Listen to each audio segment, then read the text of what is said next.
Okay, so this is, I got bored one Saturday night, I guess. This is what old guys do once they're married and got kids and all that. So here's what we do.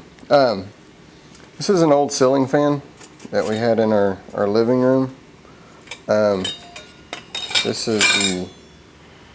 the pipe thing that hangs down from the ceiling, and that little ball swivel deal, and then above that is going to be the actual ceiling.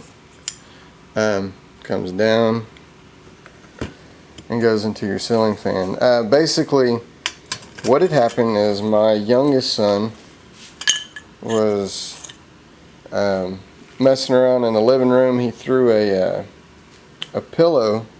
I guess it's a pretty big pillow, but he threw a pillow up into the ceiling fan, and it broke off like right here.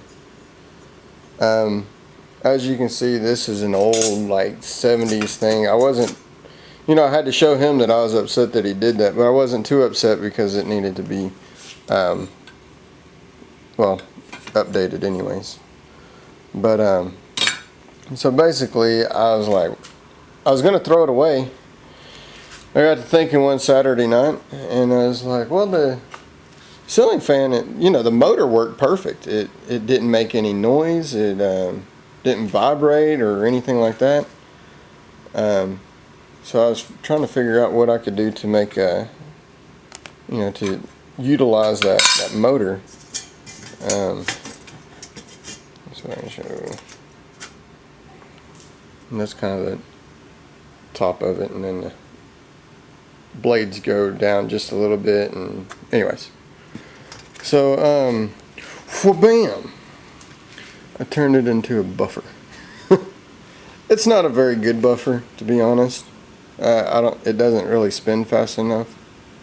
But this is kind of more of an idea about something you might be able to use it for. A ceiling fan is a little bit different.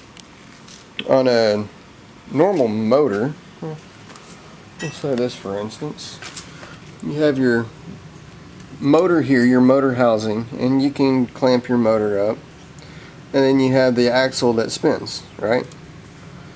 Well, on a ceiling fan it's a bit different.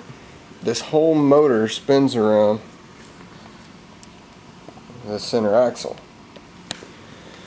So let's see, this isn't going to be very detailed because I kind of already did it. Now you have to think this is upside down on the ceiling like that, right?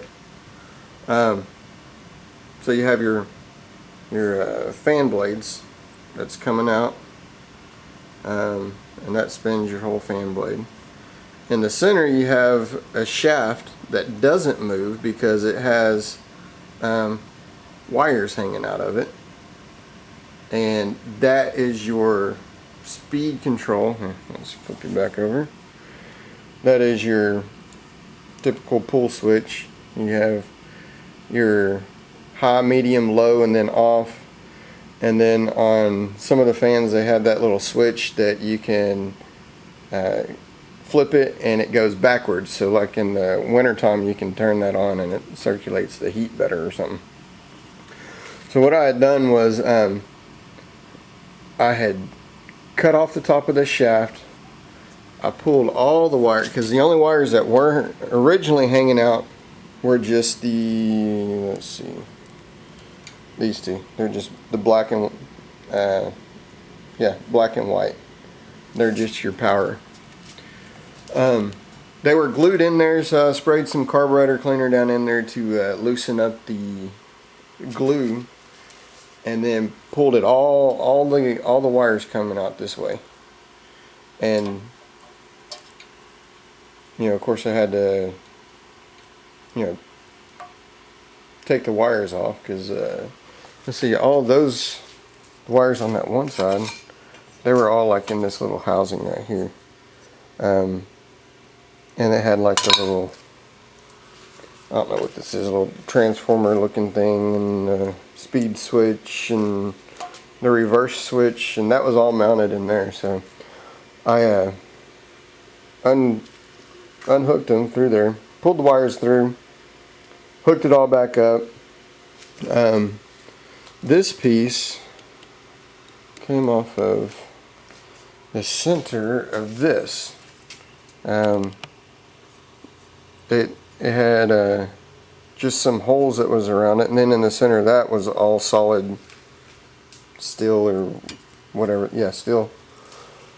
So I marked holes in there, drilled the holes, and these were the original fan screws or whatever that held the blades down. So then what I did here was I got an old bolt and just welded the bolt onto this plate.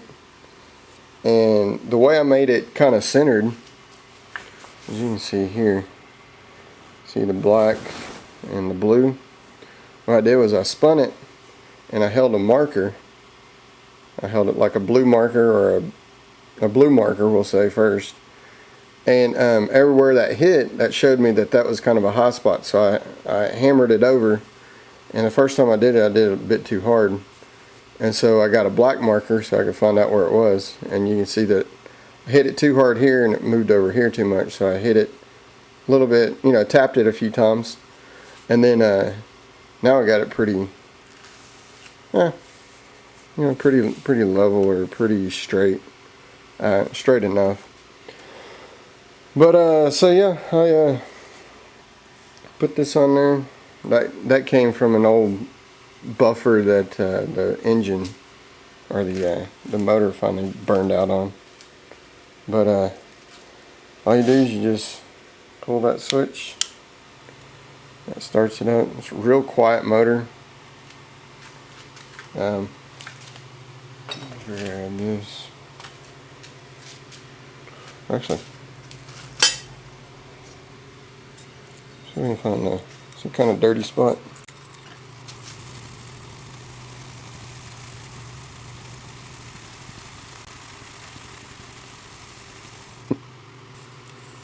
Still dirty. Oh, I don't have any compound on there. I had some compound on there, and you can see the difference from here, from there to there. But so anyways, you got that, and you got medium, and you have low, which is real slow. And you have off. You have high again. But for whatever reason, if you ever wanted to go in the other way, you can flip it to the other way.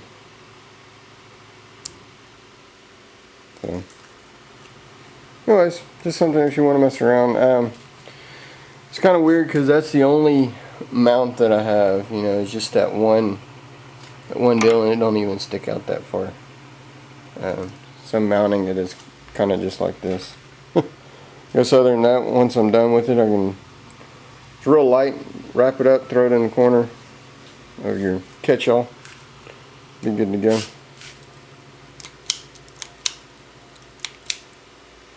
So, cool.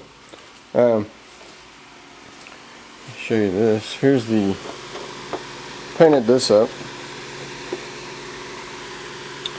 That goes on the XR. That's a chain guard. So all that carburetor cleaner I was spraying in there, it ate off the, like, it's like a silver color paint, and so it was like getting that real wrinkly look to it. So I just painted it up. But you know, you can tell I'm not a professional, but looks a heck of a lot better than it did. Anyways. Alright, back to this. Yeah, so just comment and rate. Like I said, if you get bored, people give away fans all the time on Craigslist that I've seen. Or real cheap. So, you might be able to utilize something like this, or, I don't know, whatever. Thanks for watching. Later.